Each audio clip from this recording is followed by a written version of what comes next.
बीमारी सर में है और पेट दर्द की दवा हो रही है। मुझसे किसी ने पूछा एक दिन, अभी हफ्ते 10 दिन पहले की बात है, तो मुझसे पूछा कि अभी कांग्रेस जो लगातार उसका ग्राफ गिर रहा है, आप तो छात्र जीवन से कांग्रेस में रहे हैं, कांग्रेस में असली समस्या क्या है, प्रॉब्लम क्या है? मैंने कहा कांग्रेस की कोई समस्या नहीं है, कांग्रेस की सिर्फ एक समस्या है जिसका नाम है राहुल गांधी। इस समस्या का समाधान कोई नहीं कर सकता, और जब तक राहुल गांधी है कांग्रेस को कोई बचा नहीं सकता, राहुल गांधी को कोई हटा नहीं सकता। बात खत्म हो गई। अब आप कहेंगे साहब ये तो बड़ा गलत कह रहे हैं, आज कह रहे हैं कल क्यों नहीं कहा? मैंने भीतर पहले भी कहा।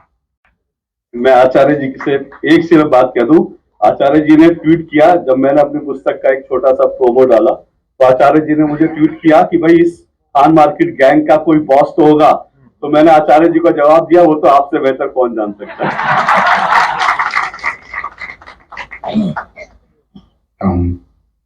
गैर परों पर उड़ने वालों की हद दीवारों तक होती है।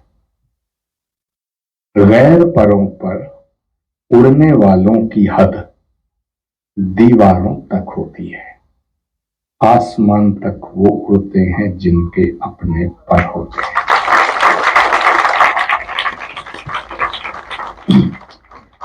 दो तीन बातें आई, मैं भी भुक्तभोगी हूं कुछ घटनाओं का।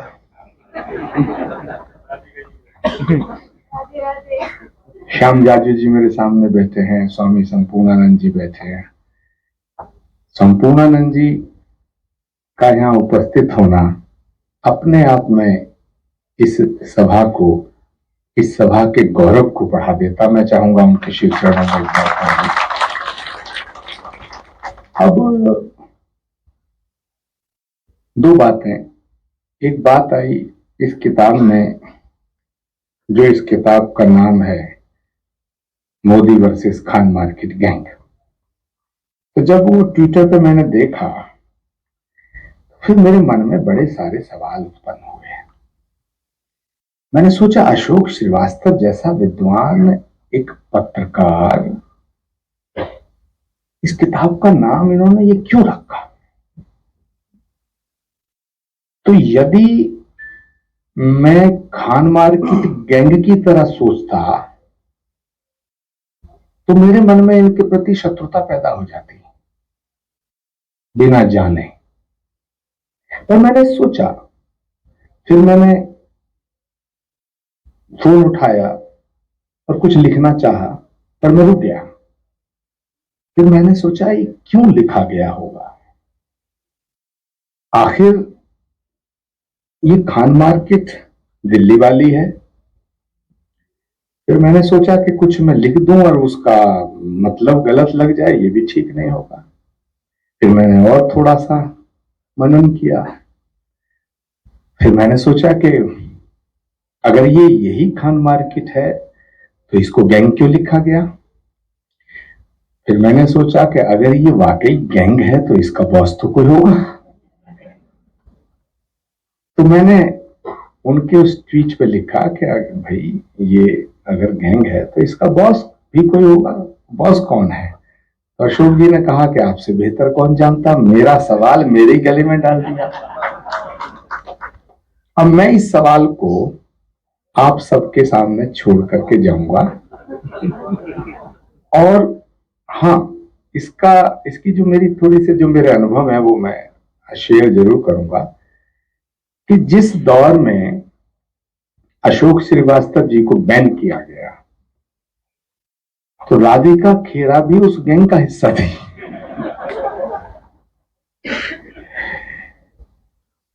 अब ये मुझे नहीं पता कि वो मन से थी या मजबूरी में थी, क्योंकि जब ये बैन लगा तो मैंने कांग्रेस के बड़े नेताओं से कहा कि ये फैसला क्यों किया है, मुझे लगता है ये ठीक नहीं है। और मैंने कहा कि भाई हम ये गलती अक्सर कर रहे हैं। और जब मैं कह रहा हूं बड़े नेता, तो ऊपर के 4-5 नेताओं की बात है जो कांग्रेस में सर्वमान्य नेता हैं। तो सुधांशु जी इनकलाब अखबार के नेशनल एडिटर रहे हैं। मुमताज साहब मुझे दिखाई दिए हैं। भाई एक कुर्सी जरूर आसन ग्रहण करने को दे दीजिएगा। मुमताज भाई का जरा स्वागत करिए भाई तालियों से। इनकी मेरी जब बात हुई अशोक जी कि आज आपका कोई प्रोग्राम है, तो मैंने कहा कि बोले उसका नाम बड़ा खतरनाक है किताब का। तो खैर, तो जब वो बैन हो लगा, मैंने बात की। और बात क्यों की कि मुझे स्पेसिफिकली फोन आया, जो बात मुझे बताना जरूरी है। फोन आया कि बाकी सबको तो आदेश तामील करा दिया गया है, एक आप बचे हैं, तो आपसे कोई बात करने के लिए तैयार नहीं था। तो स्पेशली मुझे कहा गया है, मैं नाम नहीं बताऊंगा वो नेता का, बड़े नेता हैं, कि मैं आपसे बात करूं। पहले तो मुझे ही संदेह प्रकट हुआ कि ये मुझे क्या समझते हैं, पता नहीं भाई। तो खैर, कभी आप जो है इन पत्रकारों के कार्यक्रमों में नहीं जाएंगे। उसके बाद जब उसने नाम गिनाए, तो फिर अंत में दिल्ली दूरदर्शन अशोक श्रीवास्तव का नाम लिया। तो एक दो बार मेरा इनसे परिचय भी था, इनके टेलीविजन डिस्कशन का मैं हिस्सा रहा था। फिर मैंने कहा भी अशोक श्रीवास्तव जी तो दिल्ली दूरदर्शन वाले हैं, उनका तो कोई मतलब है नहीं किसी तरह का इस तरह का। कि नहीं नहीं नहीं, अशोक श्रीवास्तव जो हैं ये मोदी के बहुत खास है। तो मैंने कहा भाई दूरदर्शन ऊपर से सरकार का तो मुंह माना ही जाता। कई चीजें होती हैं भाई, हमारा एक तरह से फेस टेलीविजन है वो। तो मैंने कहा वो प्राइम मिनिस्टर हैं, मोदी प्राइम मिनिस्टर हैं, तो प्राइम मिनिस्टर की बात, सरकार की बात भी करते होंगे, लेकिन हमारी भी बात करते हैं। कि नहीं साहब, आप इसमें बहस ना करिएगा। और हमारा निवेदन है, क्योंकि किसी तानाशाह की गोदी में बैठने वाले पत्रकारों को हमने बैन किया है। तो मैंने कहा कि भाई ठीक है, मैं सोचूंगा, विवादा नहीं करता। अब मैं आपसे आपके सामने ये बात कहना चाहता हूं कि तानाशाह का आदमी यदि तानाशाह के विरोधियों को बुला करके अपनी बात रखने का मौका दे रहा है, तो वो तानाशाह है, या जो अकारण अपने लोगों को फरमान जारी करके बैन कर रहा है वो तानाशाह। फिर इस बात को लेके जब चर्चा हुई, तो हम लोग भी हैं, हमने कहा यार अब ऐसा कैसे क्या किया जाए। तो हमने फिर अशोक श्रीवास्तव जी को खुद फोन किया एक दिन। हमने कहा कि भाई आप हमें बुलाते नहीं हैं, कि नहीं साहब आप आते नहीं हैं। तो हमने सोचा, कुछ इरादा किया, तो हमने कहा भाई आप कुछ करिएगा, हम आएंगे आपके यहाँ एक दिन। कि देखिएगा, इन्होंने मेरा पक्ष लेते हुए कहा, मेरा हित सोचते हुए कहा कि आप आएंगे मुझे तो बहुत अच्छा लगेगा, लेकिन क्योंकि आप कांग्रेस पार्टी से बहुत क्लोजली जुड़े हैं और देश के गृह मंत्री राजनाथ सिंह जी के खिलाफ चुनाव लड़ चुके हैं और आदरणीय प्रियंका गांधी जी के राजनीतिक सलाहकार के रूप में भी हैं, तो कहीं आपके खिलाफ बात ना चली जाए। बीजेपी में आपकी बात हो गई हो तब यहां आना ठीक है।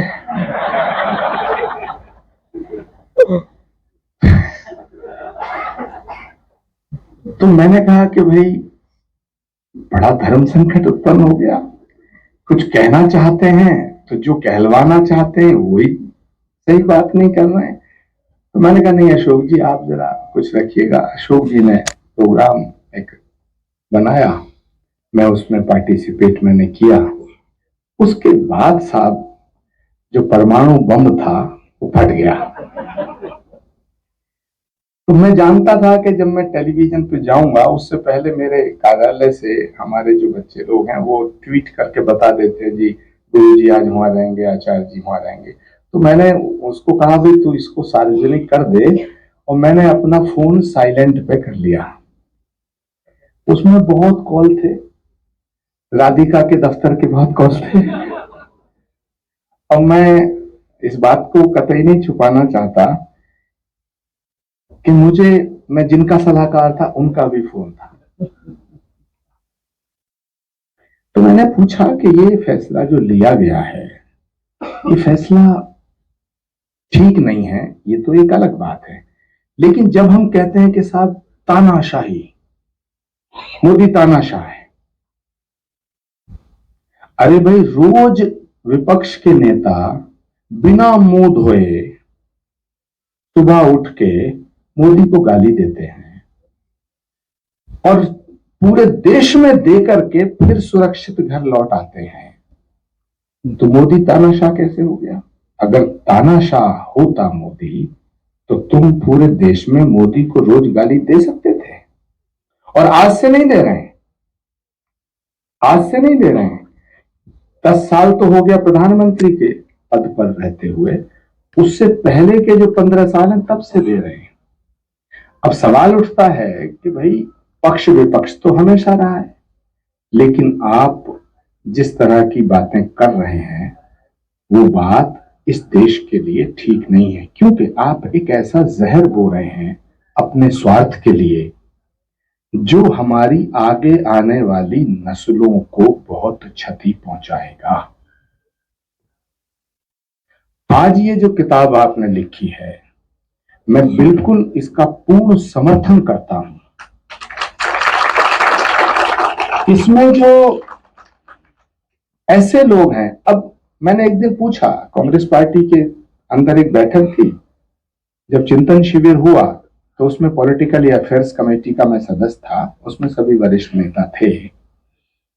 मैंने रात को एक दिन चर्चा की कि भाई आखिर नरेंद्र मोदी से इतनी नफरत क्यों है हमारी पार्टी को। अब ये बहुत इंपॉर्टेंट विषय है, क्योंकि जब दिलों में गांठें लग जाती हैं तो वो गांठें मीठी मीठी बात करके नहीं खुलती। दिलों की गांठें खोलनी है तो कड़वी कड़वी सच्ची सच्ची बातें करनी पड़ती हैं। जब तक मरीज का मर्ज पता नहीं चलेगा, बीमारी पता नहीं चलेगी, तो उसका इलाज कैसे होगा? मरीज की हालत खराब होती जाएगी, जैसे कांग्रेस की खराब हो रही है। बीमारी सर में है और पेट दर्द की दवा हो रही है। मुझसे किसी ने पूछा एक दिन, अभी हफ्ते 10 दिन पहले की बात है, मुझसे पूछा कि अभी कांग्रेस जो लगातार उसका ग्राफ गिर रहा है, आप तो छात्र जीवन से कांग्रेस में रहे हैं, कांग्रेस में असली समस्या क्या है, प्रॉब्लम क्या है? मैंने कहा कांग्रेस की कोई समस्या नहीं है, कांग्रेस की सिर्फ एक समस्या है, जिसका नाम है राहुल गांधी। इस समस्या का समाधान कोई नहीं कर सकता, और जब तक राहुल गांधी है कांग्रेस को कोई बचा नहीं सकता, राहुल गांधी को कोई हटा नहीं सकता। बात खत्म हो गई। अब आप कहेंगे साहब ये तो बड़ा गलत कह रहे हैं, आज कह रहे हैं कल क्यों नहीं कहा? मैंने भीतर पहले भी कहा, जब राम मंदिर का निमंत्रण आया तो मैंने ये कहा कि भाई इस निमंत्रण को स्वीकार करना चाहिए। क्यों करना चाहिए? अरे भाई भगवान के घर से निमंत्रण आया है, भगवान के घर से निमंत्रण अगर आता है तो उसे कोई स्वीकार ना करे, किसी की हिम्मत हैसियत है? नहीं है। फिर मैंने कहा कि अगर स्वीकार भी ना करो तो अस्वीकार मत करना। लेकिन विडंबना देखिए, जब वो निमंत्रण स्वीकार नहीं करने की चिट्ठी जारी हुई तो जो मैंने निवेदन किया था और उनके हित में किया था, इसे अस्वीकार मत करना, तो ये जो शब्द है अस्वीकार, ये उसमें स्पेशली मेंशन किया गया जाजू जी। और जब वो चिट्ठी जारी हुई कि हम इस राम के निमंत्रण को अस्वीकार करते हैं, ये चिट्ठी उस व्यक्ति ने जारी की जिसके नाम में खुद राम है। और अब बताओ, राम के निमंत्रण को आप अस्वीकार करेंगे। भारत की नई संसद बनी, साहब भारत की नई संसद क्यों बना दी, विरोध करेंगे। तो मैंने कहा भाई विरोध भाजपा का करो, भारत का विरोध क्यों कर रहे हो। ये जो भारत की संसद है, नरेंद्र मोदी आज प्रधानमंत्री हैं, कल कोई और होगा, परसों कोई और होगा। पंडित जवाहरलाल नेहरू से लेकर के पंडित अटल बिहारी वाजपेयी तक, इंदिरा गांधी, राजीव गांधी, नरसिम्हा राव, जो भी देश के प्रधानमंत्री रहे हैं, उनके कार्यकाल में जो जो बातें हुई, जो जो फैसले हुए, जो जो इमारतों का निर्माण हुआ, वो सब अपनी छाती पे रख के उन इमारतों को नहीं ले गए। तो नरेंद्र मोदी भी नई संसद को अपने साथ नहीं ले जाएंगे। ये भारत की संसद है, इसे भाजपा की संसद सोचना ठीक नहीं है। अरे साहब आप तो बेकार की बात करते हो, आप आइएगा। मैंने कहा भाई मैं विरोध करने आना नहीं चाहता, ना मैं आऊंगा, लेकिन आपसे एक और आग्रह, आप भी मत जाओ। और अगर जाते हो तो यार ये रावण की सेना जैसे काले काले कपड़े पहन के काहे जाते हो, ये क्या कर रहे हो। नहीं माने साहब, भारत की संसद बनाएंगे मोदी, उसका विरोध करेंगे। मोदी सर्जिकल स्ट्राइक करेंगे तो कहेंगे साहब पाकिस्तान में गोले कहां गिरे। नरेंद्र मोदी अगर यान भेजेंगे और वो यान नहीं पहुंचेगा तो आप खुश होंगे, आप प्रार्थना करेंगे कि यार मोदी जिस यान को भेज रहा है अंतरिक्ष में, जो हमारा एक बहुत बड़ा स्पेस के अंदर एक नाम दुनिया में हमारा एक झंडा गढ़ने जा रहा है, हम उसकी असफलता की कामना करेंगे। कि 3-4 पॉइंट आप बिल्कुल गौर से सुनिएगा सब। यहाँ कम लोग हैं लेकिन बुद्धिजीवी लोग हैं। व्यक्ति बड़ा नहीं होता, व्यक्ति मर जाता है, विचार हमेशा रहता है। या विचारशील चिंतनशील व्यक्ति हैं। आप सोचिए, भारत की संसद बनी, उसका विरोध। और in the interest of nation, देश के हित में भारत की एकता को लेकर के, भारत की एकता अखंडता और मजबूत हो, उसको लेकर के 370 हटाने का फैसला किया गया, इसका भी विरोध करेंगे आप। फिर आप कहेंगे हम सरदार पटेल के अनुयायी हैं।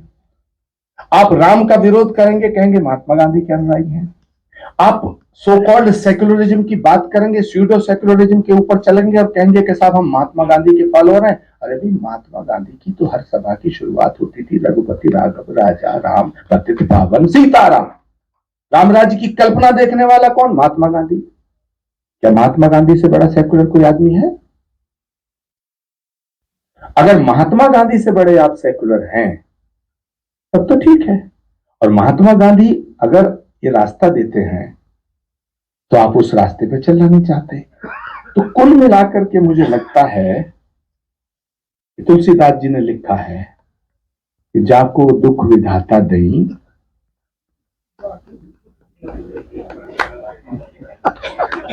सुधांशु जी को बड़ा मजा आ रहा है। चौपाई की अगली उन्होंने कहा वाह मत पहले हाले। तो अब विनाश काले विपरीत बुद्धि, एक छोटी सी बात कह के मैं अपनी वाणी को विराम दूंगा। बारिश हो रही थी, भरी बरसात में एक व्यक्ति एक आश्रम में एक सदगुरु के पास आके बोला कि महाराज पूरे गांव में बारिश पड़ रही है, मेरा घड़ा नहीं भर रहा। उसने कहा ऐसा होता नहीं है, जब परमात्मा बरसता है तो सब पर बरसता है, तेरा घड़ा क्यों नहीं भरेगा? तेरे घर पे बारिश क्यों नहीं? बोले नहीं, मेरे घर पे भी हो रही है, घड़ा नहीं भर रहा, और आप चलो बहुत कोई प्रॉब्लम है। उसने कहा यार तू या तो गलत बोल रहा, ऐसा नहीं हो सकता। बोले गुरुजी चलो तो सही। अब गुरुजी चल दिए। जैसे ही चले गुरुजी उसके आंगन में पहुंचे, भीगते भीगते जैसे ही उन्होंने देखा मंजर, तो वो जो सोटा था गुरुजी ने उसके एक कमर में मारा, कहते गधे घड़े को सीधा तो कर ले। अब घड़ा उल्टा कर रखा, कहते हैं मोदी तानाशाह है।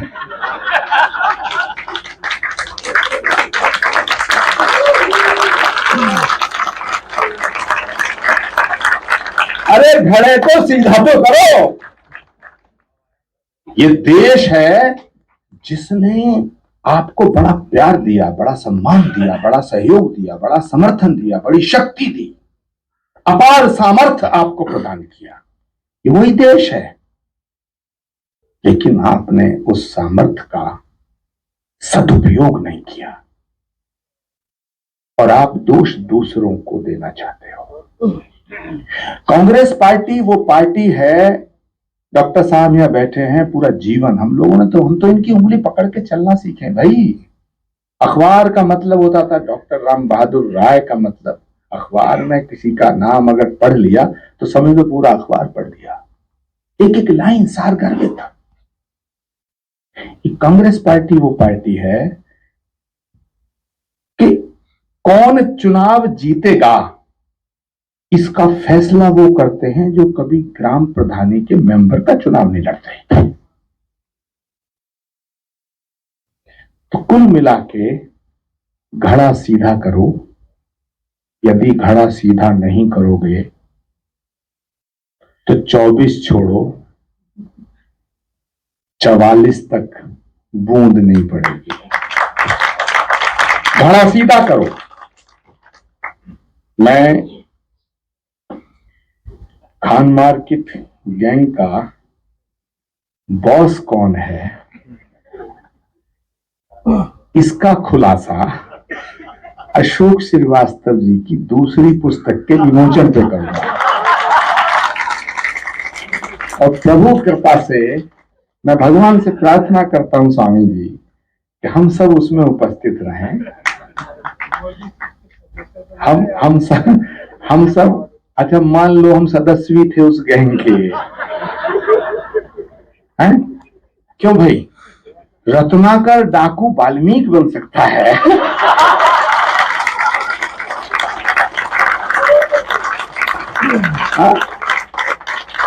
आप बताओ हमसे इतना बैर क्यों है? क्यों भाई हमसे इतना बैर क्यों है?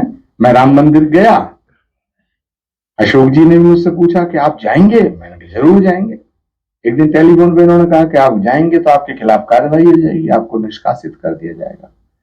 तो मैंने कहा कि एक बार का निष्कासन छोड़िए, मुझे 1000 बार निष्कासित होना स्वीकार है, लेकिन राम और राष्ट्र पे समझौता स्वीकार है। मैं राम और राष्ट्र पे समझौता नहीं कर सकता। यही सबसे मैं आपसे अपेक्षा करता हूं, आपसे प्रार्थना करता हूं कि आप डॉक्टर हों, साइंटिस्ट हों, पत्रकार हों, अगड़े हों, पिछड़े हों, काले हों, गोरे हों, मोटे हों, पतले हों, अमीर हों, गरीब हों, पूरब में रहते हो, पश्चिम में रहते हो, कश्मीर से कन्याकुमारी तक अगर इस देश की मिट्टी से आप पैदा हुए हैं तो आप हिंदू और मुसलमान बाद में हैं, पहले हिंदुस्तानी हैं। और अगर हिंदुस्तान की आन बान शान को और हिंदुस्तान के गौरव को कोई व्यक्ति ऊंचाई दे रहा है तो उसका समर्थन करना मोदी भक्त नहीं कहलाता, राष्ट्र भक्त कहलाता है।